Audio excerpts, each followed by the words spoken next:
Last year we transplanted our rhododendron here out in the open because it needed more space, but we put a construction over it to protect it from the sun because it doesn't like direct sunlight. But then we realized that it's kind of hard to maintain with grass growing through the construction, and it wasn't possible to really mow properly around it. So we removed it again this spring.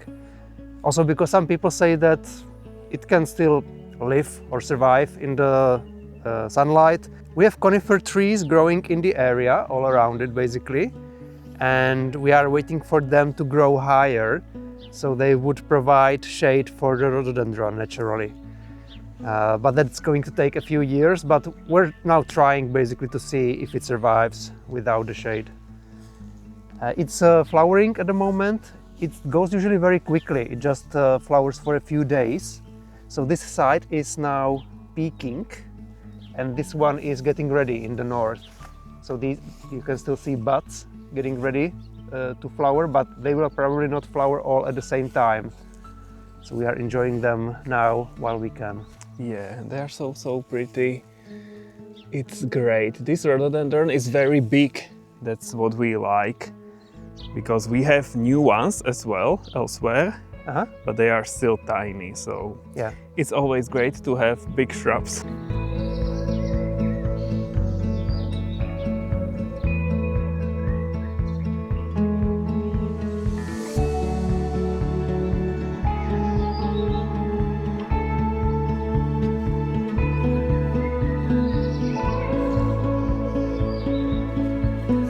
This bird cherry looks amazing when it's blooming. We saw a lot of them last year when we were traveling in Estonia and Finland. They seem to be very common there in nature. We don't see them here that often, but we started noticing them as well. And they are part of our hedge as well. And now they look just amazing. And this one is so big already. We planted it already maybe 5 years ago or something like that. But wow, a ladybug. And the smell of this one is so great, very fruity. Yeah. So that's also very nice. And there are so many blossoms. If you are standing against the wind, then the smell will come to you. Yeah. Very nice. And aphids. Are there? No. But I think it will be okay here, and it's just on some flowers here and there. Okay. Well, now I see more of them. It will be... so that's why there are ladybugs here. Yeah, that's what I wanted to say. It will be a feeding ground for the ladybugs. Yeah. There's one here, another ladybug here. Yes. So enjoy the feast, ladybugs. Yesterday there was sun and there was rain, beauty in the mundane. And as the light startled our eyes, we let go of disguise. And now there's something in the air. I am making a chickpea spread similar to hummus, and my trick is to add roasted carrots. So I am roasting them or sautéing them now, and yeah, it makes the spread a lot better. And when the carrots are almost done, I add garlic, but just for a minute or maybe even less, so it doesn't burn. We want to keep some nutrients in the garlic. In the meantime, I'm making rohlíky, which is a Czech pastry, the most common one. I showed you the recipe last year, so if you are interested, you can go and take a look. You basically cut the dough into these triangles, and then you roll them into this shape, like a roll, and that's one future rohlík. And I put it here. This is a special baking sheet for them, but you don't need it. A regular one is okay. like this. It's quite easy. So that's what I like, of course. So for the spread, the main ingredient is this canned chickpeas. And I'm adding the whole can with the liquid as well. Another thing is this. These are sesame seeds and I'm going to grind them. The amount of the seeds is just approximate. I never know for sure, so maybe like this.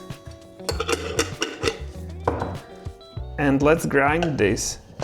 This is a small coffee grinder that we use very often. So I'm adding the sesame seeds here to the chickpeas. Now olive oil. The amount of everything is according to your taste, so maybe like 2 to 3 tablespoons of olive oil. We can't forget salt, maybe like 1/4 of a teaspoon or 1 teaspoon, I don't know, but we don't want it very salty. And at the end you can add a bit of paprika. That is always nice. And the last thing is garlic. You can also add fresh garlic, and my secret ingredient are the roasted carrots. And now we just need to blend everything with an immersion blender. Oh yeah, and I forgot, you can add a bit of apple cider vinegar or lemon juice. That's always nice, so I'm going to add maybe 1 tablespoon.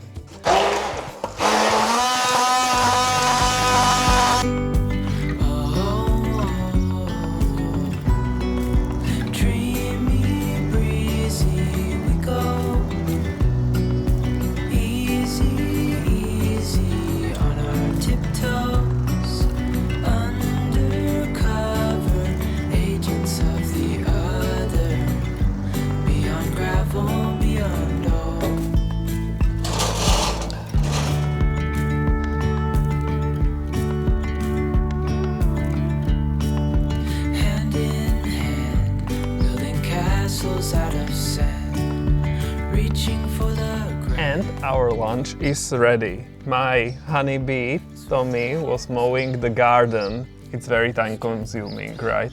Yep. So, yeah. Never done. Yeah, he deserves this. And I deserve it too, because cooking and baking is also quite a task. It's not easy, but I like it because there is a reward at the end.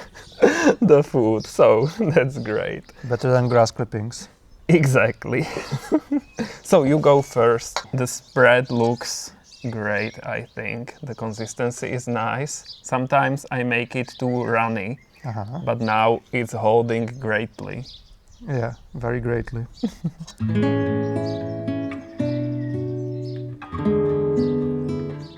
How is it?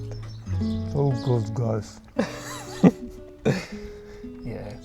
One shouldn't talk with his mouth full, but... But 2 can.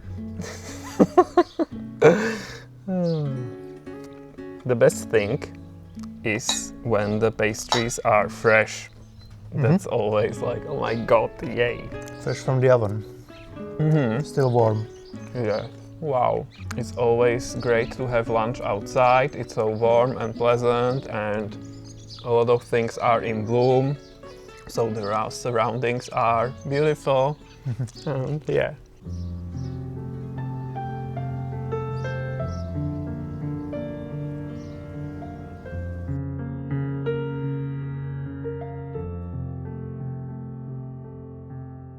My rock garden is still alive.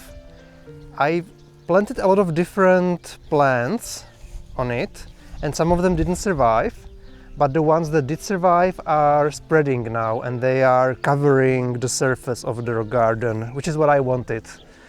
And a lot of different kinds are now in bloom, as you can see. You have yellow stuff, light purple. Then there is dark purple iris here, one of them flowering now. We have some white flowers and pink ones and more stuff getting ready. This one is very pretty color. I like that one. Yeah, and yeah, there are not that many empty spots left, so that's what I like. So soon I should have hopefully less work weeding out the garden because there's still some grass growing here and there, but it won't have a chance soon. Yeah. It looks great. Some of the plants are so strong, like Yeah. they are spreading a lot. This one, This herb which you brought from somewhere else. yeah, mountain savory. It's also very strong. Sage? No, mountain savory, Savory? is the name. Yes.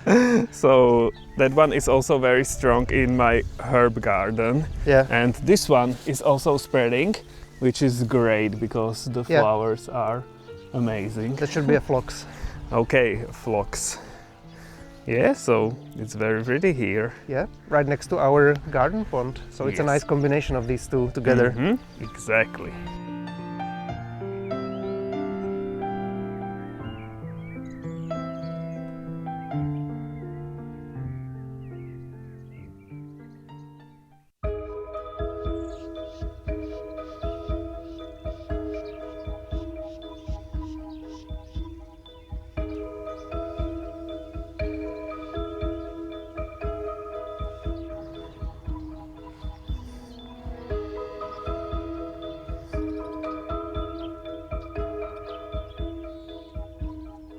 This is totally crazy. There is frost on the ground here. It's the beginning of May and this was the frostiest night and the morning, and wow, this is not good. We covered our strawberries with this frost fabric. That's always good because the frosts are the strongest near the ground. So hopefully this helped, and yeah, I will uncover it today, but I will keep it here because the next night should also be frosty, even though less frosty than it was today. And here we also covered our kiwi. That's sensitive. Not sure if it helped. We'll see. This is a thermometer that shows a minimum temperature, and it's this thingy. It shows that the minimum was minus 10.2 degrees Celsius, which is crazy. Like, that is very, very low. So yeah, it shows that the frost was not a joke. It looks like the flowers of the strawberries survived, which is great, but sometimes the damage shows up a bit later, so we'll see. But for now the flowers look okay to me. Sadly, with the kiwi it did not help much, or just partially. The majority of the leaves is kinda like it's hanging down and they look very tired. The green color is faded, so they are done. Some of them survived, but just a few. Oh well. The plant will get back to life, that's okay, but like, it's a lot of energy for the plant and it weakens it. Walnuts are sadly also done. This one and that one, we have new ones. The leaves are kinda black and also the flowers, so no harvest from these ones this year. And this big walnut is not okay either. So good thing we had a great harvest the previous season, because it looks like there will be nothing this year.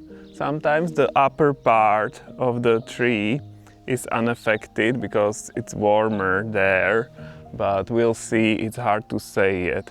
And I don't know about other things because a lot of shrubs and trees already have small fruits, and sometimes the damage shows up only later, so we'll see.